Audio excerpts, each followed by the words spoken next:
नमस्कार दोस्तों, मेरा नाम है शशिकांत पंडित और आप देख रहे हैं मूनस्टोन क्लासेस। तो इस पर्टिकुलर वीडियो में हम लोग डिटेल में समझेंगे क्लास 10th की सिविक्स की chapter number 6 that is political parties के बारे में। ये चैप्टर हम लोग दो अलग अलग पार्ट्स में पढ़ेंगे। तो ये पहला पार्ट है। सेकंड पार्ट भी बहुत जल्दी आएगा, उसका जो लिंक होगा आपको डिस्क्रिप्शन बॉक्स साथ ही साथ पिन कमेंट में मिल जाएगा। या फिर अन्य आप वीडियोस देखना चाहते हैं क्लास 10 के रिलेटेड फॉर चाहे वो साइंस हो, मैथ्स हो या सोशल साइंस हो, आपको डिस्क्रिप्शन बॉक्स में सारा ही लिंक्स दिया हुआ है प्लेलिस्ट का, तो आप वहां से देख सकते हैं। ठीक है, तो इस पर्टिकुलर वीडियो में हम लोग पॉलिटिकल पार्टीज के बारे में पढ़ेंगे और स्पेशली हमारे जो इंडियन में क्या सिनेरियो है उनको हम लोग डील करेंगे। ठीक है, कि पॉलिटिकल पार्टीज होते क्यों हैं, उनकी नीड क्यों है, कंट्रीज को नीड क्यों है पॉलिटिकल पार्टीज की, पॉलिटिकल पार्टीज का फंक्शंस क्या होता है, फिर उनकी नेसेसिटी क्या है पॉलिटिकल पार्टीज का, अगर नहीं होंगे तो क्या होगा। और हम नेशनल पार्टीज पढ़ेंगे इस वीडियो में। सेकंड पार्ट जो आएगा उसमें हम लोग स्टेट पार्टीज, फिर चैलेंजेस, फिर रिफॉर्म्स के बारे में हम लोग सेकंड पार्ट में पढ़ेंगे। ठीक है, तो इस वीडियो का अंत तक जरूर देखिएगा, बहुत ही इंटरेस्टिंग होने वाली है वीडियो। और अगर पसंद आए वीडियो तो लाइक शेयर सब्सक्राइब जरूर कर दीजिएगा। तो चलिए शुरू करते हैं इस चैप्टर को। सबसे पहले हम लोग जानेंगे कि पॉलिटिकल पार्टीज होते क्या है और उसका नीड क्या है। ठीक है, तो अगर हम लोग एक डेमोक्रेसी की बात करेंगे, ठीक है, पॉलिटिक्स की बात करेंगे, तो आपके दिमाग में पहले क्या आएगा? कुछ पॉलिटिकल चेहरों के, बहुत इंपॉर्टेंट इंपॉर्टेंट लीडर्स के चेहरे आएंगे, जवाहरलाल नेहरू, नरेंद्र मोदी, अटल बिहारी वाजपेयी। फिर उनके पार्टीज, उनके आइडियोलॉजीज, वो सब आपको ख्याल में आएंगे। तो जब भी हम लोग पॉलिटिक्स की बात करते हैं तो यही सब पॉलिटिकल पार्टीज के बारे में ही सोचते हैं। ठीक है, तो political parties are the most visible institution of a democracy, चाहे वो इंडिया हो या फिर कोई भी अमेरिका हो, यूके हो या पाकिस्तान हो, कोई भी कंट्री हो। ठीक है, पॉलिटिक्स जब भी हम लोग बात करेंगे अलग अलग पॉलिटिकल पार्टीज के बारे में ही दिमाग में फर्स्ट आएगा। For ordinary citizen democracy means casting a vote for the favourite party, है ना।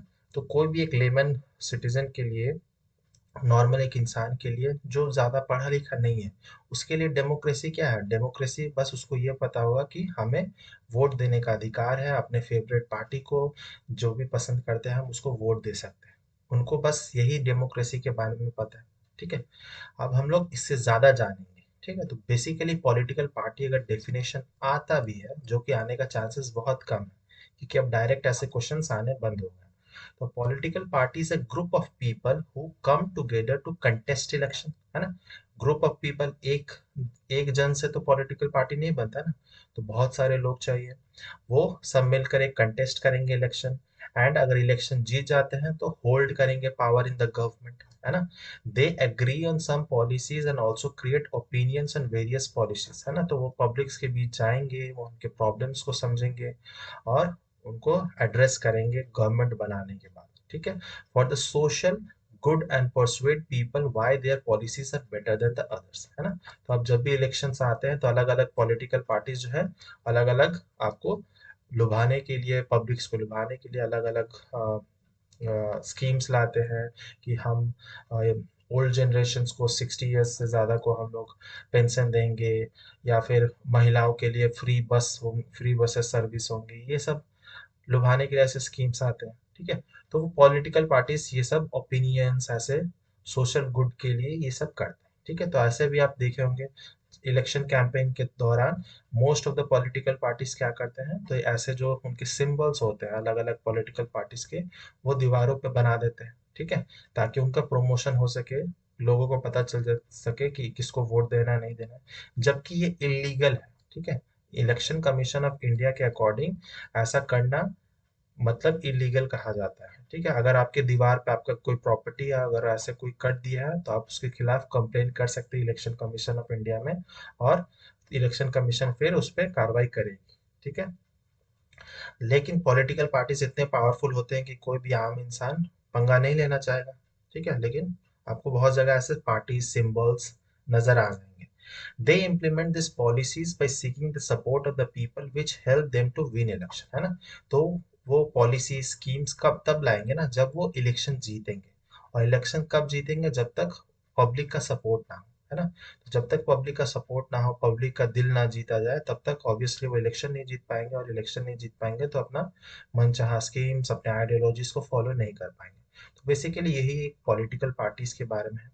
तो political parties represent social division, है ना? हम लोग कुछ देर में पढ़ेंगे अलग अलग पॉलिटिकल पार्टीज के बारे में, उनके आइडियोलॉजीज के बारे में, वो किस सोशल डिवीजन से बिलोंग करते हैं, किसको ज्यादा प्रमोट करते हैं। And also involve partisanship. ठीक है, पार्टीशनशिप क्या होता है? It means that they create the ability among peoples to take a side on a particular issue by supporting the political parties. ठीक है, तो पार्टीशनशिप वो एक कैरेक्टर बोल सकते हैं जिससे आम इंसान जो है वो किसी एक पार्टी की तरफ में सपोर्ट कर सकता है। ठीक है, उसको उसके पॉलिसीज के बिहाफ में, उसके मैनिफेस्टोस के बिहाफ पे वो उस पार्टी को सपोर्ट करेगा और इलेक्शन जिताने में हेल्प करेगा। वही चीज पार्टीशनशिप है। तो एक पॉलिटिकल पार्टी में मेन थ्री कंपोनेंट होते हैं, वेरी इंपॉर्टेंट है। ठीक है, तो कुछ इस तरह से पिरामिड होता है। सबसे ऊपर में तो ऑब्वियसली लीडर्स होंगे, है ना? तो लीडर्स जो होते हैं वो कम होते संख्या संख्या में, नंबर्स में लीडर्स की संख्या कम है ना? तो कुछ चुनिंदा ही लीडर्स होंगे ऑब्वियसली, जो इलेक्शन रन करते हैं, इलेक्शन में पार्टिसिपेट करते हैं। फिर उनको सपोर्ट करने के लिए एक्टिव मेंबर्स होंगे। ठीक है, उनके पार्टी के जिसको बोला जाता है पार्टी कार्यकर्ता, है ना? जो पार्टी के लीडर्स को सपोर्ट करते हैं इलेक्शन कैंपेनिंग में, इलेक्शन जीतने के लिए। ठीक है, फिर एक्टिव कम मेंबर्स भी लीडर से ज्यादा होंगे, और सबसे ज्यादा क्या होंगे? तो ऑब्वियसली फॉलोअर्स। ठीक है, उस पार्टी को कौन फॉलो कर रहा है, कितने लोग उसको सपोर्ट कर रहे हैं। ठीक है, तो ये मेन थ्री कंपोनेंट है कोई भी पॉलिटिकल पार्टीज के, leaders, active members and followers. बिना फॉलोअर्स का लीडर का ऑब्वियसली इलेक्शन ही नहीं जीत पाएगा। ठीक है, तो फॉलोअर्स इसीलिए बहुत इंपॉर्टेंट है। और साथ ही साथ में एक्टिव मेंबर्स, क्योंकि लीडर्स जो होते हैं वो बहुत ज्यादा ऑन द ग्राउंड काम नहीं करते, लेकिन एक्टिव मेंबर्स ज्यादातर काम करते हैं। ठीक है, तो ये है पॉलिटिकल पार्टीज के थ्री मेन कंपोनेंट। अब हम लोग जान लेंगे क्या फंक्शंस है पॉलिटिकल पार्टीज के, फंक्शंस क्या है। तो सबसे बेसिक आपको पता होगा कि apart from feeling political offices and exercising political power, main तो है पॉलिटिकल पार्टीज का मतलब ही यही है कि पॉलिटिकल ऑफिसेस में अगर इलेक्शन जीत जाते हैं तो पॉलिटिकल ऑफिस में बैठेंगे और पॉलिटिकल डिसीजन लेंगे, गवर्नमेंट को रन करेंगे, कंट्री को रन करेंगे, स्टेट को रन करेंगे। ये तो फंक्शंस ऑलमोस्ट पता ही होगा।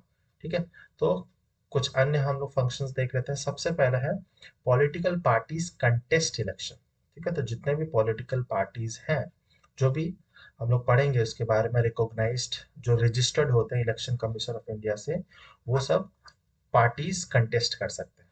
तो आपका अगर क्वेश्चन होगा क्या आम इंसान कोई पार्टी फॉर्म कर सकता है? हाँ बिल्कुल, पार्टी फॉर्म कर सकता है, और उसको इलेक्शन कमीशन ऑफ इंडिया से रजिस्टर्ड भी करना जरूरी है, तब जाके ही वो एक रिकॉग्नाइज्ड पार्टी होगा। तब आप कंटेस्ट कर सकते हैं इलेक्शन, या फिर आप किसी पार्टी को सपोर्ट करके भी इलेक्शन कंटेस्ट कर सकते हैं। तो political parties contest election. They give tickets to candidate, that is they allow candidate to use party names and symbol to contest election, है ना? तो टिकट देने का मतलब क्या हुआ कि आप उस पार्टी के थ्रू इलेक्शन लड़ सकते हैं और उस पार्टी के नाम पर वोट पा सकते हैं। ठीक है, उस पार्टी का नाम, उसका सिंबल यूज करके आप इलेक्शन जीत सकते हैं। ठीक है, तो ये सबसे पहला फंक्शन है कि हम लोग कंटेस्ट करते हैं election. Second function is parties put forward different policies and programmes, है ना?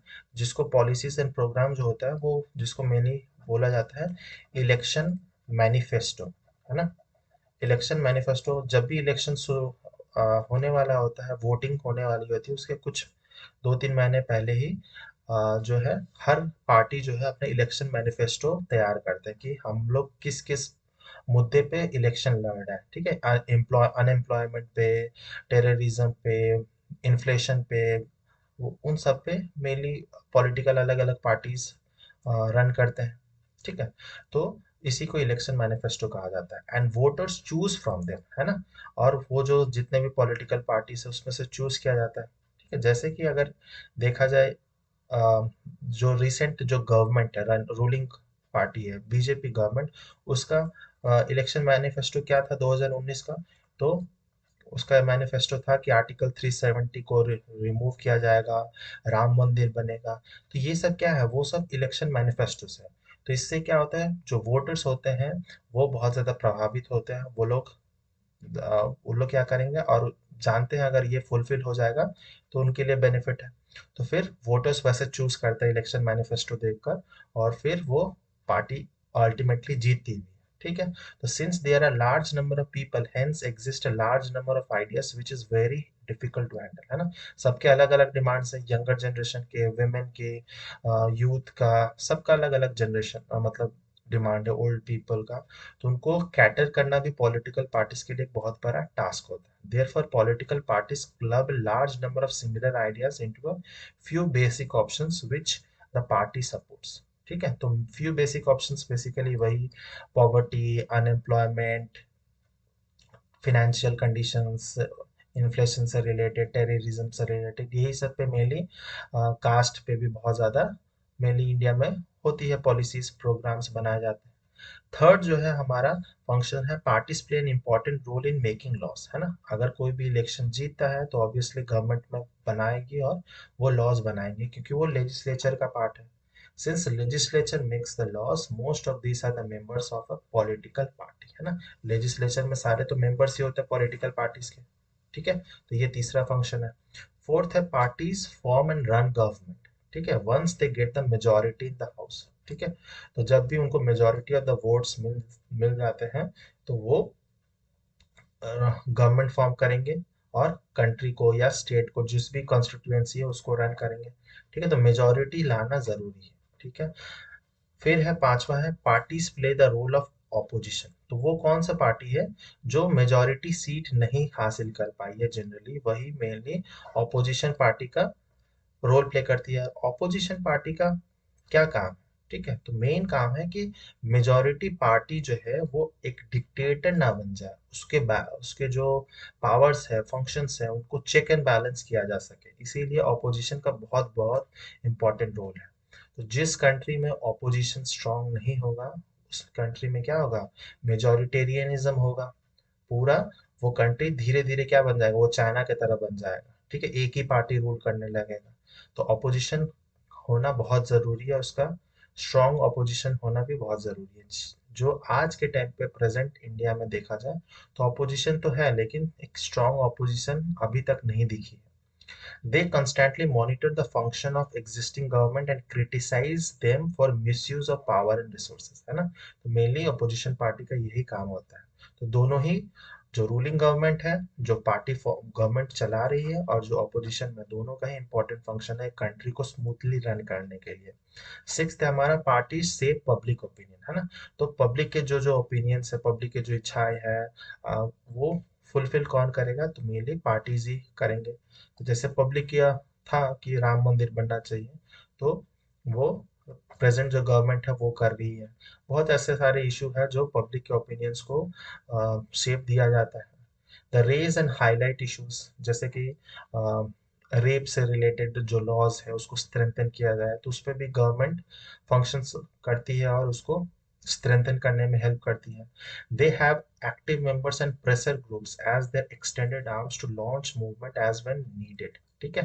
तो एक्टिव मेंबर्स भी होंगे, प्रेशर ग्रुप्स वैसे टाइप ऑफ ग्रुप्स होते हैं जो बेसिकली वो बड़े बड़े इंडस्ट्रियलिस्ट या फिर ऐसे बहुत सारे जो दल होते हैं, ठीक है, अलग अलग पार्टीज के। अब मैं नाम नहीं लेना चाहूंगा, नहीं तो वीडियो पब्लिश ही नहीं हो पाएगा। तो प्रेशर ग्रुप्स आपको समझ आ गया होगा कि ऐसे बहुत सारे ग्रुप्स हैं जो गवर्नमेंट पर प्रेशराइज करते हैं, ठीक है, या पब्लिक को प्रेशराइज करते हैं, और गवर्नमेंट का ओपिनियन चेंज करने में बहुत ज्यादा उनका क्या बोलते हैं, इम्पोर्टेंस, मतलब योगदान रहता है।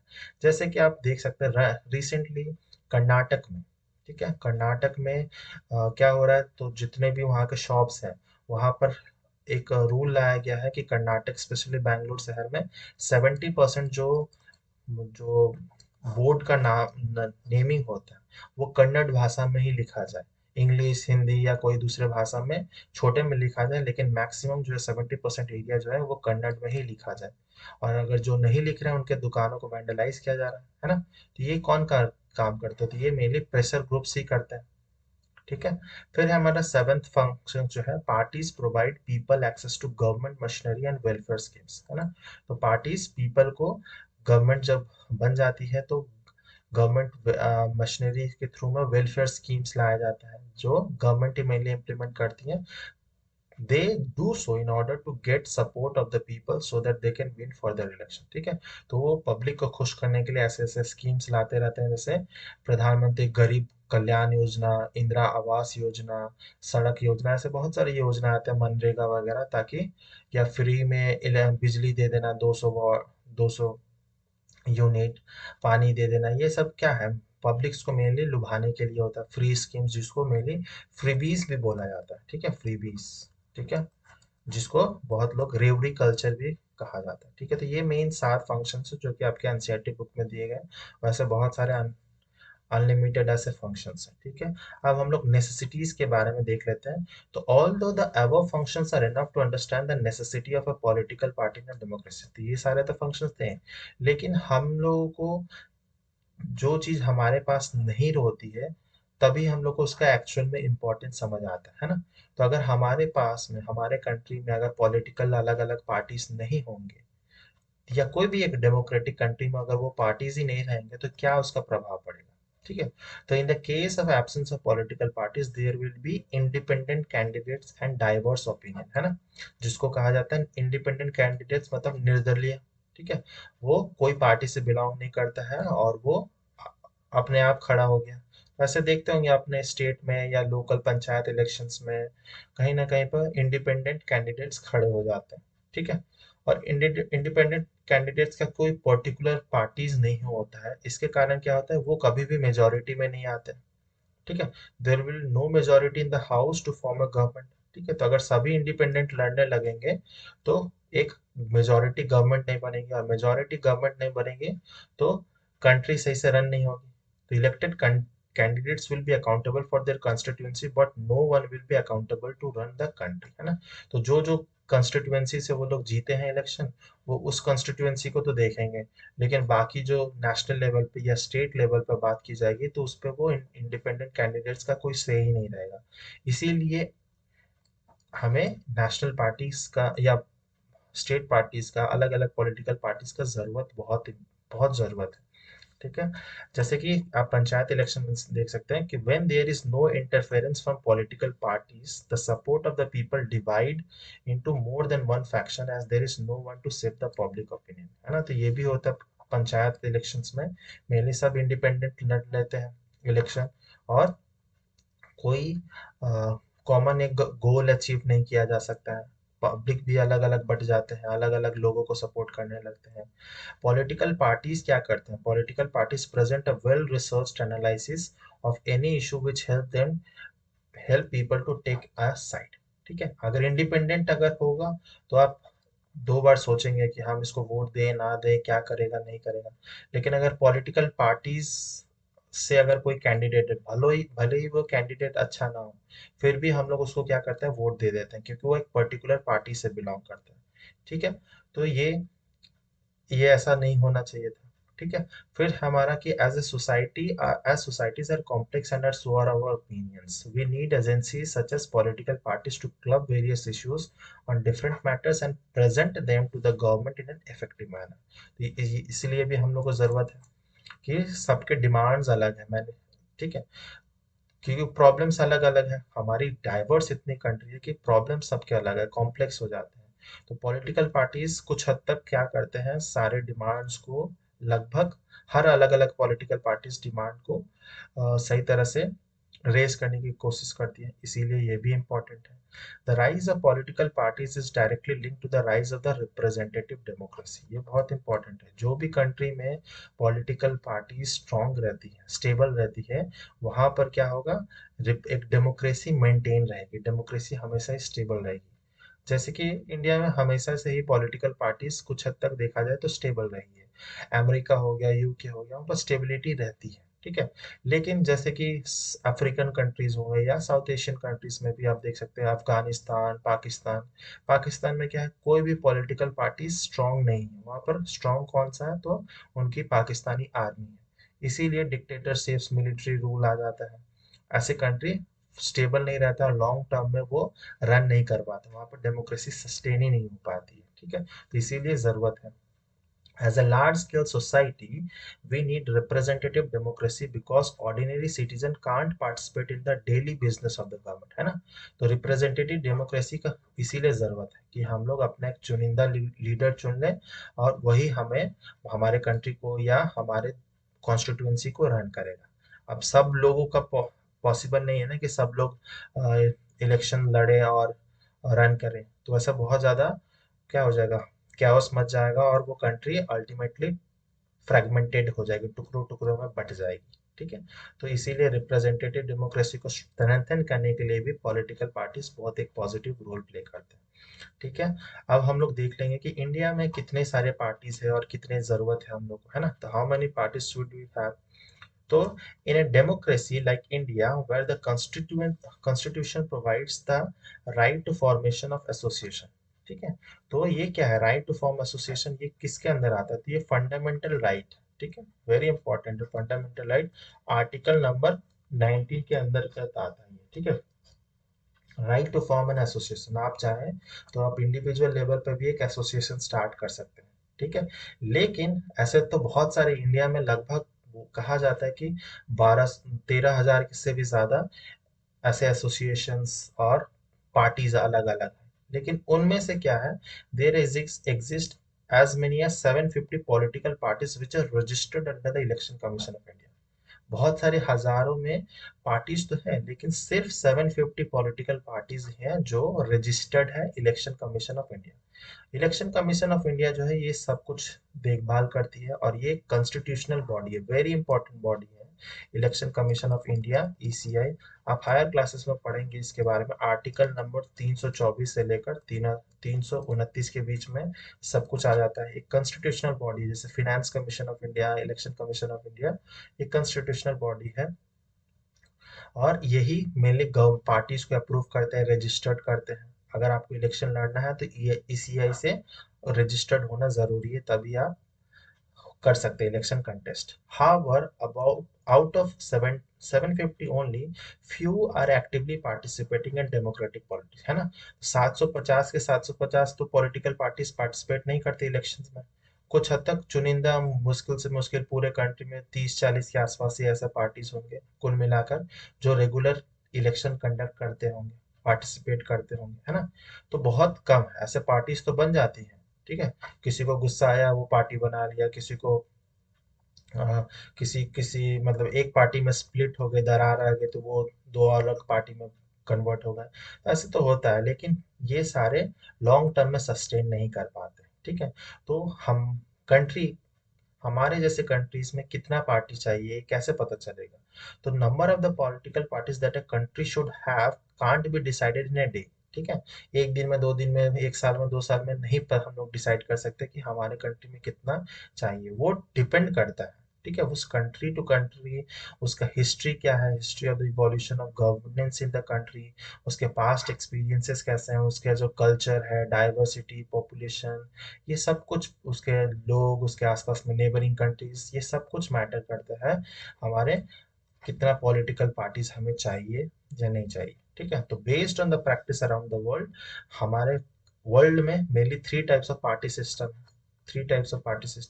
सबसे पहला पार्टी सिस्टम जो है वो है वन पार्टी सिस्टम, ठीक है। तो one party system is this, in this only one party contest election and form the government. इसमें क्या होता है, एक ही पार्टी है, वही इलेक्शन कंटेस्ट करते हैं, नाम का बस इलेक्शन होता है और वही हमेशा से ही वही बार बार वही गवर्नमेंट बनते रहते हैं। जैसे कि इसका एग्जाम्पल कौन कौन सा है, तो चाइना है, ठीक है, चाइना है, नॉर्थ कोरिया है, ठीक है, China, North Korea, Vietnam, Laos, Russia, Saudi Arab, ये सब क्या है, ठीक है। सऊदी अरब मोनार्की है, किंतु वहां पर भी एक ही पार्टी से बिलोंग करते हैं, सब वही है। रशिया में भी वही है, व्लादिमीर पुतिन की जो पार्टी है वही चलती है।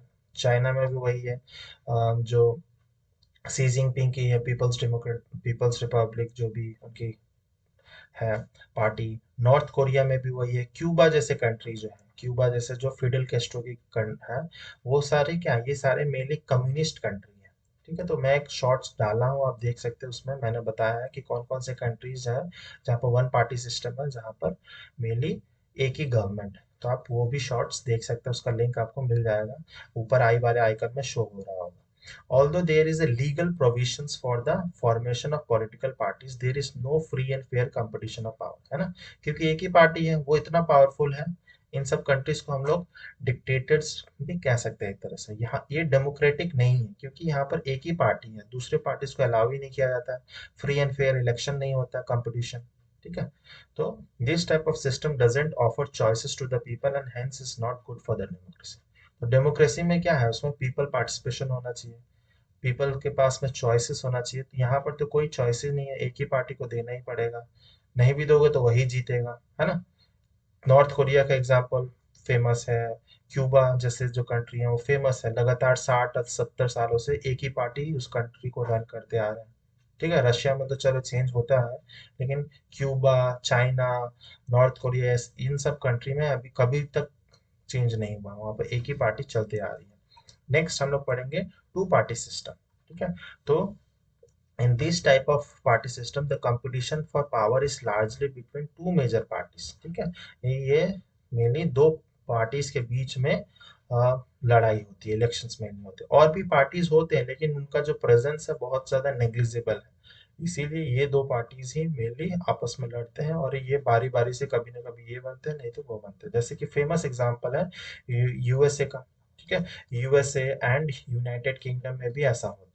तो यूएसए में मेनली दो मेजर पार्टीज है, एक रिपब्लिकन या डेमोक्रेटिक, है ना। तो रिपब्लिकन जो है वो डोनाल्ड ट्रंप की पार्टी है, और डेमोक्रेटिक जो है वो मेनली जो बाइडेन की पार्टी है। उसका जो साइन है रिपब्लिकन का है, डोनाल्ड ट्रंप को, वो हाथी है, और डेमोक्रेटिक का जो है वो गधा है।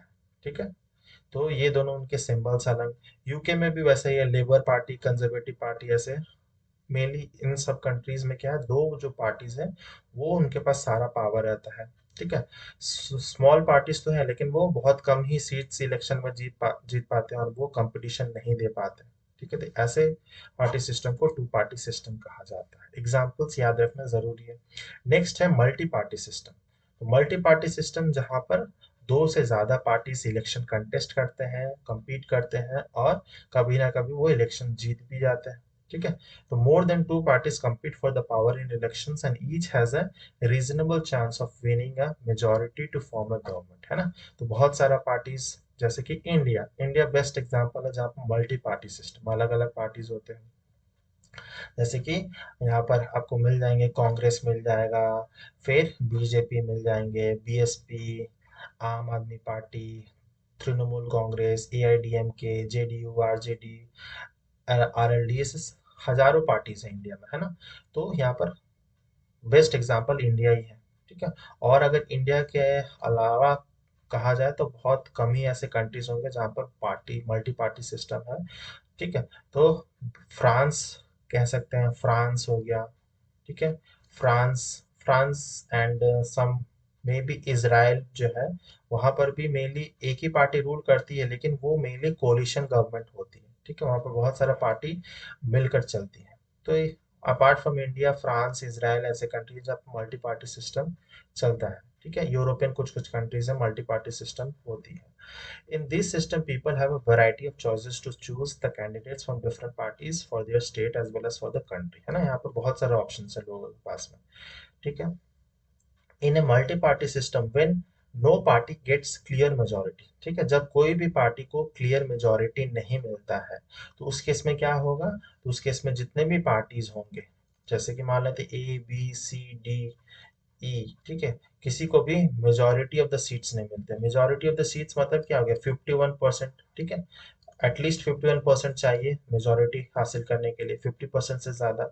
ठीक है, तो किसी को 20 मिला, किसी को 25, किसी को 10%, ऐसा अगर मिला है, तो वो क्या करेंगे फिर, दो तीन पार्टी मिलकर क्या करेंगे, वो पार्टी गवर्नमेंट को रन करेंगे, गवर्नमेंट फॉर्म करेंगे। तो वैसे वैसे पार्टीज को मेनली क्या कहा जाता है, तो वैसे को कहा जाता है अलायंस कहा जाता है, या फिर फ्रंट कहा जाता है, या फिर कोलिशन गवर्नमेंट कहा जाता है। जैसे आज के टाइम में देख सकते हैं कि जो ऑपोजिशन पार्टी है, जितने भी सारे ऑपोजिशन पार्टी है अपार्ट फ्रॉम बीजेपी और उसके अलायंस, तो कांग्रेस भी, तृणमूल कांग्रेस, आम आदमी पार्टी, ये सब मिलकर एआईडीएम की, ये सब क्या बना रहे हैं, तो एक अलायंस फॉर्म किए हैं, जो किसके नाम पे है, INDIA, है ना, इंडिया के नाम पे ही वो लोग एक अलायंस फॉर्म किए हैं। ठीक है। फॉर एग्जाम्पल इंडिया तो हो ही गया करंट में, फिर पहले भी बहुत सारे ऐसे कोalition गवर्नमेंट बन चुके हैं, जो कि यूपीए, यूनाइटेड प्रोग्रेसिव अलायंस, जो कि कौन लीड कर रहा था, कांग्रेस पार्टी लीड कर रही थी।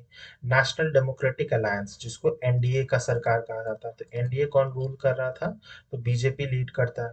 ठीक है, तो ऐसे बहुत सारे ऐसे हुए हैं, बहुत सारे ऐसे इलेक्शंस हुए हैं जिसमें एक पार्टी को मेजोरिटी नहीं मिली है। ठीक है, तो वो क्या करते हैं, दो या दो से ज्यादा पार्टीज मिलकर गवर्नमेंट को रन करना करते हैं, तो उसको हम लोग कोलिशन या अलायंस या फ्रंट कहते हैं। ठीक है, अब हम लोग इंडिया में देख लेते हैं, इंडिया में पॉलिटिकल पार्टीज मेजरली क्या क्या है।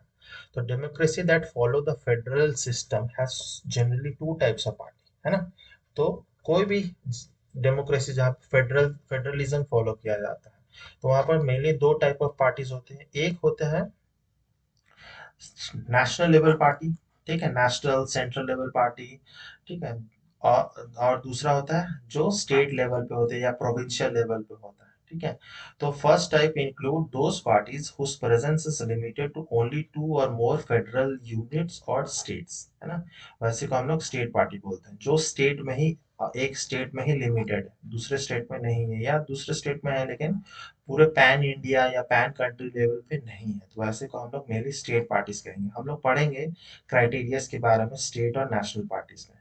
सेकंड जो है वैसे पार्टीज जिनका प्रेजेंस जो है वो बहुत सारे स्टेट्स में है, या फिर बहुत इंपॉर्टेंट रोल प्ले करते हैं for the formation of the central government, national government जो है उसको फॉर्म करते हैं, तो वैसे पार्टीज को मेनली नेशनल पार्टी कहा जाता है।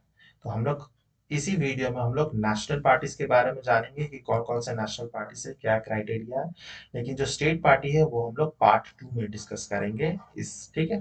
तो every party has to be registered with the election commission, while election commission, जैसा मैं बताया कि इलेक्शन कमीशन ऑफ इंडिया से रजिस्टर्ड होना कंपलसरी है अगर आपको इलेक्शन लड़ना है। अगर आप इलेक्शन कमीशन से रजिस्टर्ड नहीं है और इलेक्शन कैसे भी फ्रॉड तरीके से जीत जाते हैं, फिर जांच पड़ताल होगी, आपको हटना ही पड़ेगा। ठीक है, तो while election commission treats every party equally, it provide special facilities to large, है ना। इलेक्शन कमीशन के सामने सारा पार्टी कहा जाता है कि सब सारे पार्टी जो है वो इक्वल है, लेकिन क्या होता है कि जो बड़े बड़े पार्टीज होते हैं उनको इलेक्शन कमीशन कभी कभी फेवर करती है। ठीक है, सम स्पेशल फैसिलिटीज दी जाती हैं, जैसे कि क्या फेवर है, तो such as providing them with unique symbol, है ना। तो मनचाहा सिंबल्स जो है वो लोग ले सकते हैं। ठीक है, हम लोग सिंबल्स के बारे में भी देखेंगे कि कौन कौन से पार्टीज के क्या क्या सिंबल्स है, वो भी हम लोग डिस्कस कर लेंगे। That can used by the candidates for of the party for contesting election, है ना। तो कहने के लिए तो इक्वालिटी है इलेक्शन कमीशन में, लेकिन फिर दूसरे बाद में कंट्राडिक्टरी है ये लाइन। लेकिन एक किसी किसी पार्टी को जो स्ट्रॉन्ग पार्टी है, जो नेशनल लेवल की पार्टी से, उनको ज्यादा बेनिफिट मिल जाता है। ठीक है, the election commission recognise such parties which get some privileges and symbols and hence are referred as recognised political parties, है ना। तो जो रजिस्टर्ड है और जिनको थोड़ा प्रिविलेजेस, यूनिक सिंबल ये सब मिल जाता है, उनको बेसिकली रिकॉग्नाइज्ड पॉलिटिकल पार्टीज कहा जाता है। Election Commission has laid down detailed criteria for the proportion of votes and seat that a party should obtain in order to get a status of recognized party. और ये हासिल करना ऐसा नहीं है कि किसी भी पार्टी को इलेक्शन कमीशन अपने मन चाहे कर सकती है सपोर्ट, ऐसा नहीं होता है। उस पार्टी को कुछ सीट्स जीतना, अपना इलेक्शन परफॉर्म होना चाहिए, तब जाके ही वो फेवर करेगी, है ना। तो जैसे कि कोई भी स्कूल में आप देखते होंगे, जो लड़का या लड़की अच्छा पढ़ने में होगा, स्पोर्ट्स में अच्छा होगा, कम्युनिकेशन स्किल्स अच्छे होंगे, उसको obviously head boy, head girl, monitor बनाया जाता है ना। तो उसी तरह से यहाँ पर भी वही कंसेप्ट है कि जो जो अच्छा परफॉर्म किया है प्रीवियस इलेक्शन में, उस बेसिस पे ही उसको रिकॉग्नाइजेशन दिया जाता है, बेनिफिट्स भी मिलती है। ठीक है, अब हम लोग जान लेंगे नेशनल पार्टीज के बारे में। ठीक है, तो those parties that have a national level presence and play an important role in forming the government। ठीक है, या तो गवर्नमेंट को फॉर्म करेंगे या फिर सेंट्रल लेवल पे ही ऑपोजिशन पार्टीज का रोल प्ले करेंगे। ठीक है, तो वैसे को ही नेशनल पार्टीज कहा जाता है। तो जो गवर्नमेंट को रन करते हैं उसको मेनली रूलिंग पार्टी कहा जाता है। ठीक है, और जो रूलिंग पार्टी के अलावा जो जितने भी पार्टी है वो मेनली ऑपोजिशन पार्टीज में आ जाते हैं। ठीक है, तो दे हाईलाइट इश्यूज एंड से public opinion on matter on national interest. ठीक है, तो ये सारे जो पार्टीज है वो नेशनल लेवल पे काम करते हैं।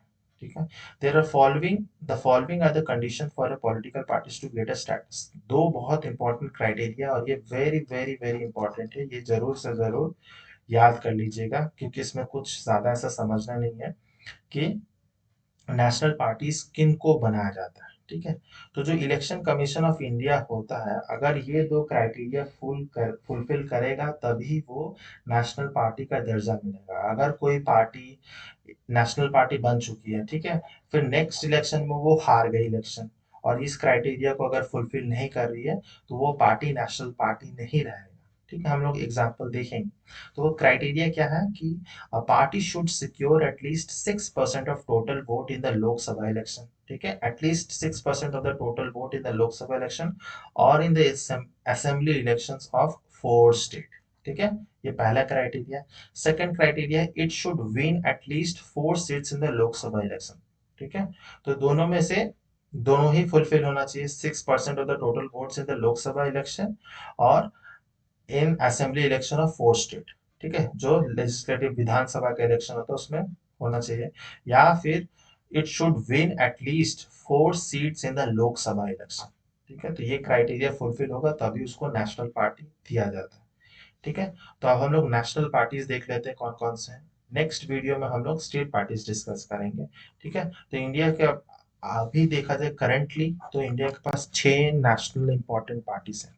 जो एनसीईआरटी बुक है वो अपडेटेड नहीं है, इसीलिए वहाँ पर पुराने डेटा दिए गए हैं।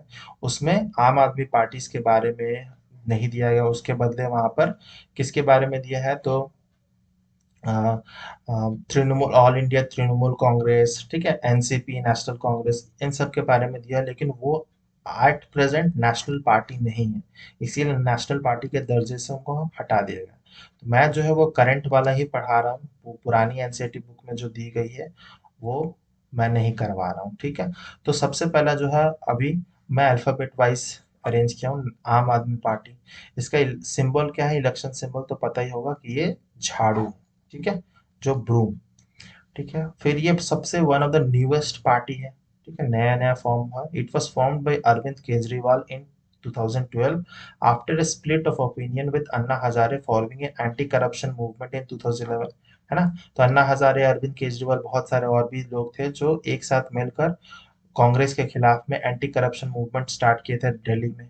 फिर अन्ना हजारे और केजरीवाल के बीच में स्प्लिट होती है और केजरीवाल एक पार्टी फॉर्म कर लेते हैं, आम आदमी पार्टी, और वहां से ही इलेक्शंस वो कंडक्ट करते हैं, और आज के टाइम पे 10 साल के अंदर ही वो एक नेशनल पार्टी भी बन जाती है। तो बहुत इंप्रूवमेंट है।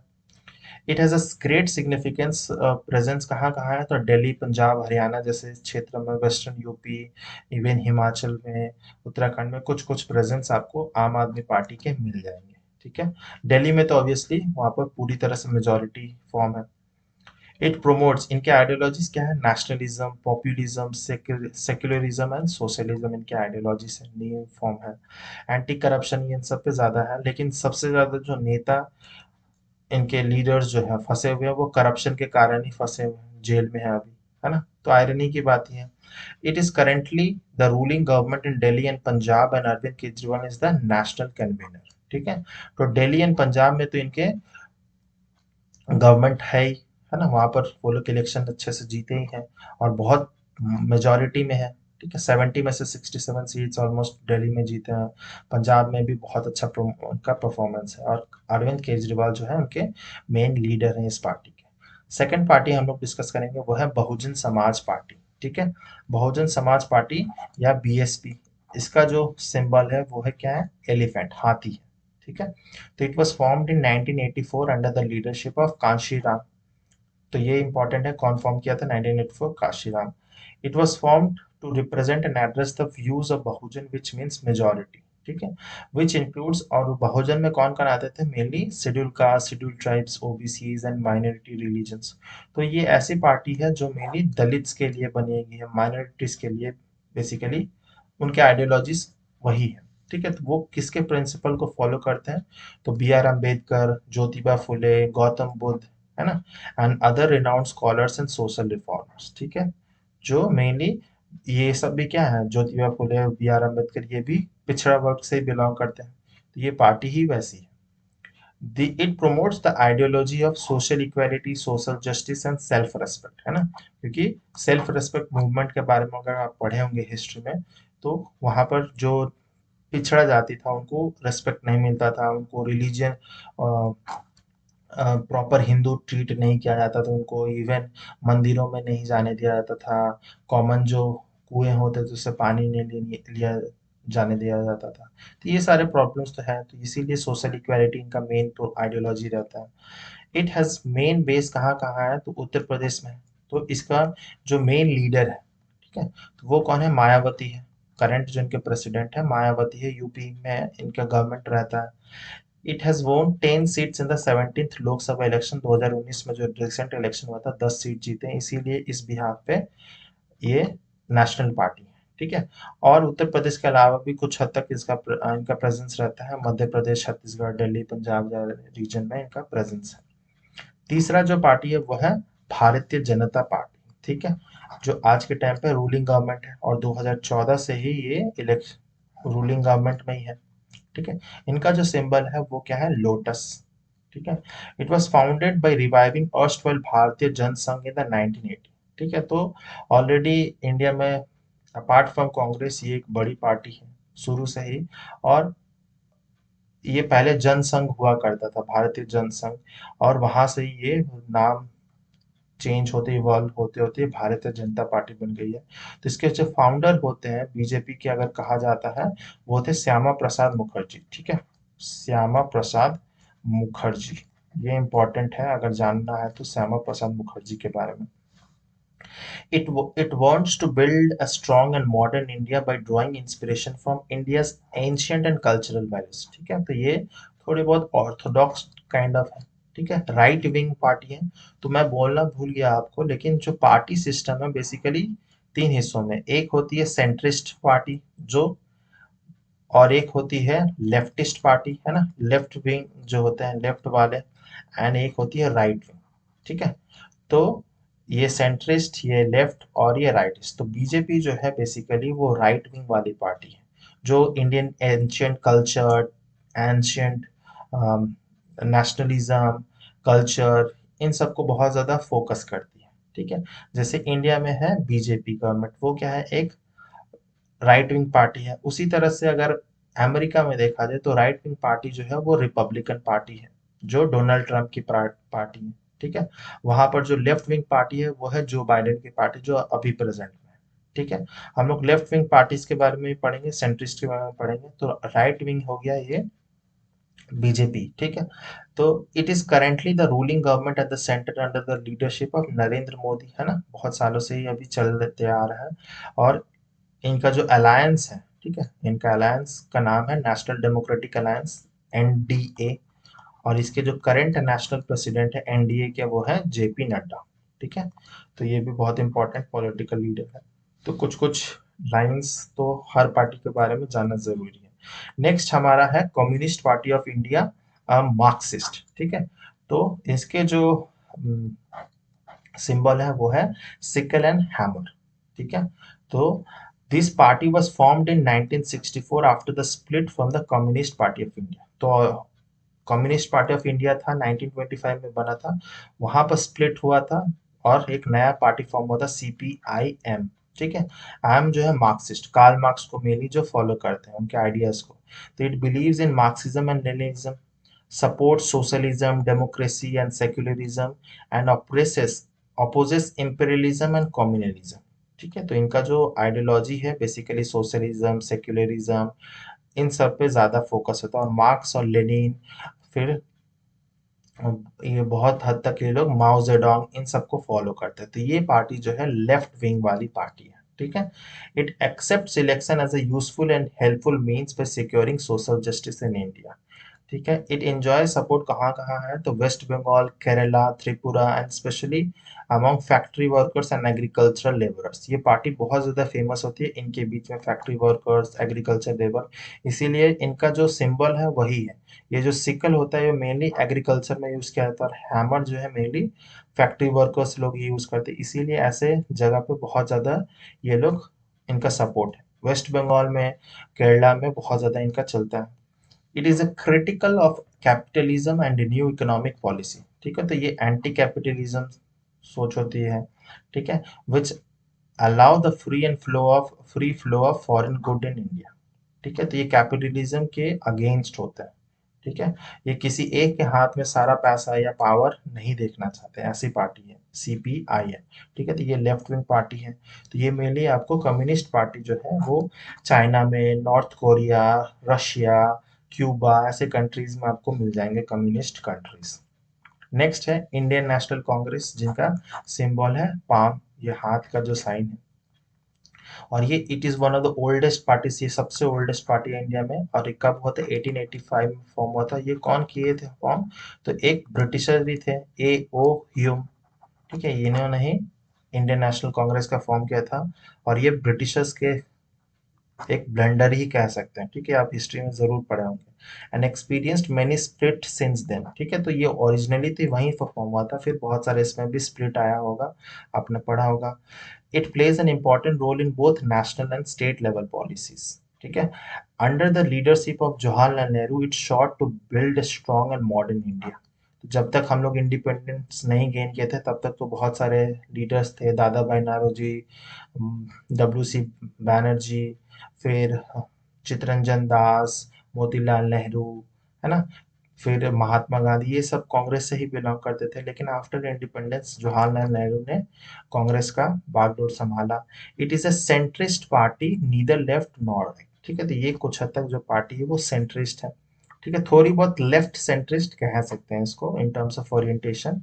और ये 70 सालों से ही, जब तक बीजेपी गवर्नमेंट 2014 में स्टार्ट नहीं करती है तब तक यही रूल करते हैं। ठीक है, और बीच में कुछ हद तक बीजेपी का भी, एनडीए का भी सरकार था जब अटल बिहारी वाजपेयी के टाइम पे रन होता था। लेकिन मेजॉरिटी ऑफ द इंडियन जो जितना भी आफ्टर इंडिपेंडेंस वो कांग्रेस ने ही रूल किया है। जैसे जवाहरलाल नेहरू, लाल बहादुर शास्त्री, इंदिरा गांधी, राजीव गांधी, पीवी नरसिम्हा राव, मनमोहन सिंह, ये सब ने ही मिलकर रूल किया है। It is currently the opposition party at the national level and leading United progressive alliance, UPA जो है अलायंस, उसको ये लीड करता है। ठीक है, तो ये है इंडियन नेशनल कांग्रेस के बारे में। नेक्स्ट है नेशनल पीपल्स पार्टी, जो इसका सिंबल है बुक।